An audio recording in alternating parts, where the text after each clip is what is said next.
but I know what it takes. I'm motivated.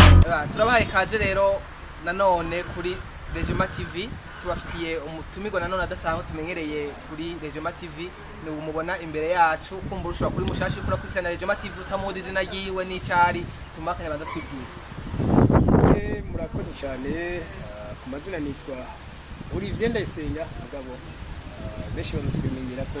Om TV iyo nkiyo bavuze ngo umuntu ni Burundi bw'ejo babone bo iyo bavuze umuntu ni Burundi bw'ejo baba bavuze ko ari umuntu kumbure azogira akamaro igihugu ejo cyangwa azogira akamaro umuryango mugabo biba bivuze ko uno munsi bisa nk'ataca amazi. Akenshi rero bakunda kwivuga ku bana nkuko tubimenyereye rero abana bakunda kwivuga ko ni bamwe na bamwe nk'iyo twumvise ngo umuntu yavutse ari ishushu usanga muri mu muryango societe w'indundi cyangwa abarundi ico kintu batabigiha agaciro mbega uwo muntu washaka kuba Burundi bw'ejo cyane gose mbo iyo bariko ravuga ko ari Burundi bw'ejo c'est-à-dire ko no munsi atakintu kinini ari karamara ahubwo wewe ariko anakimarirwa mugabo hakabaho ivyizigiro yuko ejo nawe ushobora kuba ari umwe mu bazo batonze umuryango ashobora kuba ari umwe mu bazo bafise akamaro muri societe babo canke ndetse no mu gihugu akazokijwe amabanga akomeye mu gihugu rero kazoza agashikira tetre yize no munsi biragoye cyane kuvuga yuko hari ikintu kizima uzoshika kutarinze kwiga kuko isi idusaba kugira ubumenyi umva ni kwiga. Bigaragara ko mu gihugu cyacu cy'u Burundi abakobwa benshi baraterwa amada abahungu nabo baratera amada hanyuma rero uwo mwana ugasanga aravutse muri ubwo buzima yankwana se yankwana nyina atagira umuryango abi wabo waseba kanka abi wabo nyina nabo kavuga umwana nta kigena na nyamwana wenyene agakura atiyakira donc kwa kuntu wumva muri societe tuvuga ngo uri ishushu uri gitwarire uri kivyagwa bikagutuma utagira motivation yo kwiga mbega hari abantu bikunda ko biga muri ubwo buzima bo akarorero nije nshaka nitanga ko karorero je nitanga kwa karorero navutse ndico nyine muvuze ndi ishushu mbere bana bitwita amazina menshi ikivyagwa ahubwo ngo turi abana bivyimeza donc umva twaje tutigize dutegura ivyo Imana yari yarateguye ko tuzobaho muga abantu batuvyaye nabo ntibize bategura ko kukuntu bagiye kudutura donc hariho rero abatamenya base hari nabihekanwa rero nabasi kandi turabizi ko nkini wacu bavuga ko kesha umwana afise abavyeyi yafise adafise yitwifuza kandi nyina mufise donc urumva bivuze ko umwana azotorana kwasi rero kwiga birashoboka mugabana cyane cyane yafashwe mu mugongo bikwiriye no kuvuga ayo mazina bakuyita weyo yahaye agaciro no kuvuga aragenda konona ubwonko bwiwawe ugatangura kwisuzuza estima cyangwa kwikengera ukabona ko atacumaze jewe nagiye kubihindura neza na neza niga nko mwaka peut-être w'umunani ko wabwo na kintu naga kurinduka nakuze je nkunda no kwiga keshe no muderege mu mashuri menshi kwishuri niga ko ndi mwaka w'umunani uko nari derege aho nkaba na vice doyen malgré kuba uri shushu malgré kuba uri gitabwa malgré kuba mvuke mibarabara tawuze ko byagenze muga abantu barakwizera bakakubona mu bwo bushobozi mbo kugira bakwizera buri umuntu agufata mu isura we wishize nigaragaza nk'umuntu ashoboye kandi koko nari ndishoboye nyene ivyo abandi bumva bo tinyaje nabishoboye hama rero ntangura kuza ndahanura abakobwa nerekana intambamyizi hari nkitanga ko karorero ati murazi jewe ati je nakuze kuri Noel mbona abandi bavyeyi baguriye abana utuntu tw'impano twiza mugaje natwe nigize ndo donc ntanga kwibaza ati sasa abafise y'abavyeyi bobo iyo ngura ntayibagira ati tekereza rero nk'ubu nawe bikubaye ko uri nk'umujene ukaja gutera inda umukobwa canke uri umukobwa ukaja guterwa inda mugaca muvyara mutabiteguye umwana akazaca bamwisanganya byo gukengerwa n'abandi bana muri societe hari n'abandi bavyeyi batanga kumukuza baramutuka unahani mico cyana kitazi yo kiva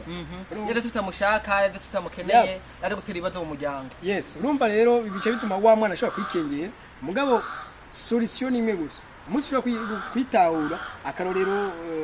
muri Rejima TV tuyiwe okay Regis en fait yiri kuraraba muri societe nta bantu urabona babayeho nabi bafise abavyeyi se na nyina ko bakabaho nabi gusa barahari bivanye no kuntu bakuze n'ubukene bafise bushoboka ariko rero ivyo nyi biravye ushobora guca bifatira mu kizira ndabona ko ntari wanyuma ku isi nima ntari wanyuma ndashafise rero nanje uburenganzira bukorienta ubuzima bwacu ndabishaka. ariko ico kintu nkuko kivuze nivyo hari umuntu ashaka kuba akenye mugabo umuntu ashaka gukena kubivuye kuri se na nyina mugabo ko afite se wabo inasenge nyinabo sekuru ndikuvuga uwo muntu avuga ati umunsi ko ntariye handaza kuja kwa nyakuru ndaza kurya ndaza kuja kwa data wacu ndaza kurya mugabo wa muntu yavutse muri bwa buzima akura wewe ashaka kuba yavyawe nase ntiyamumenye sabo ntiyamumenye inasenge ntashaka kumumenya na sekuru na nyinakuru wabona aho wa nyina baca bamukura bavuga ati azotorana itongo iwacu nitwamwegereza agaca muri bwa buzima none uwo muntu siri turere iyo wavutse uri umuhungu ho iyo uvutse uri umuhungu bana kugwanya cyane birumvikana nkaho wari umuhungu cyari kigerageje gine mu muryango none uwo muntu ntivyanyeruye sino kubesha ibanga rero wakoresheje kugira ngo bikunde kuteba wowe ukavyiyakiramwo ukateba ukabiyagira n'abantu ndabona nkuko ntacyo bigutwaye jewe byagenze gute oya no munsi ufise abavyeyi naje nta mufise cyo umuntu twese turi cyo kintu bo kugira rero byose bishoboke nace ntangura kumva kumengo nkeneye kuzoba ikintu kinini mu gihugu urumva ivyo intango ni kwako ni kwiyakira kwanza wavyakira ibuntu ntacyo uri buhindure no guma wiganyira ahubwo uri kuriyica bose rero maze kuvyakira numva nkeneye kuzoba ikintu kidasanzwe mu gihugu numva nkeneye kuzofasha abantu benshi numva nkeneye kuzotanga akazi kenshi mu gihugu donc ntangura kwishiramo rero ibintu vy'amakreativity. Okay, rero ugira inama b'abantu bavuka muri bwa buzima avutse ari ishushu avukiye mwibarabara akuriye mwibarabara arize wa mbere wa kabiri abuze kimufasha akiyaje gukora akazi ko mu rugo agaca ba muri ubwo buzima bwo gukora ako kazi bigaherera aho ngaho niyihe mpanuro wogira abo bana bega bashobora gusaba gute nimba ari leta nimba araho babaye kugira ngo babashe kwiga nabo batebe bajijuke bashoboye no kwiyakira muri ubwo buzima bo nakubwiye ni ajya abantu bose bagufata uko we wifasha buri ubuzima ni nk'ikirori bana uzoje mu mukiyo urabe utwenze haratwenga ushavuye harashavuye just uko wifashe niko bimera uri ubuzima rero canke ku bantu uko wifashe ujya niko bagufata ni waba umuntu yoroheje ubuzima ngo nawe bazofata gutyo ni waba komplika ubwo ku bantu nyene nta n'igikundiro cyofugiza birategwa rero n'inyifato za kugira igikundiro ku bantu jewe ko kubaho ndakimfashwa n'abantu mugabo kugira bamfashe bitewe nanje nukuntu nariko ndigaragaza nkigaragaza nk'ukuntu ashobora kugira akamaro kandi nanje nabo bantu bariko baramfasha yes nabwo bizogomara kumfasha gusa nanje hari ivyo nzobagiramo akamaro yes muri cyo bariko barafasha jene ko nibaza nimba ari byanwa by'urukundo mu gihe umuntu avutse muri ubwo buzima yavyawe na se na nyina bagombye kuja muri rwa rukundo rwabo gukina bisango canke ari agisiba n'ibintu bishobora kuba utazi impamvu yatinya bahura bakavyara uwo mwana jene ko niba ntigira ngo kumbure hari ukuntu leta ikwiye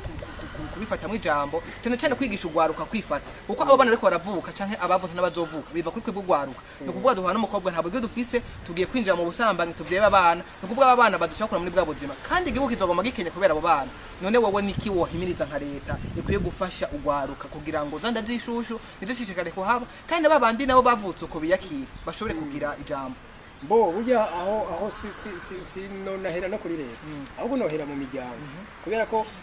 igicapo cyo kubaho neza mu gihugu bigara bitangurira mu miryango ntabwo bitangurira hejuru RTTP no kuvuga rero buri muryango wose wige kwitaho kwanza babanze barinduke bave muri ka kamere ka kera kuko uvuga ngo hariho ibintu bidakwiriye kuyagirwa abana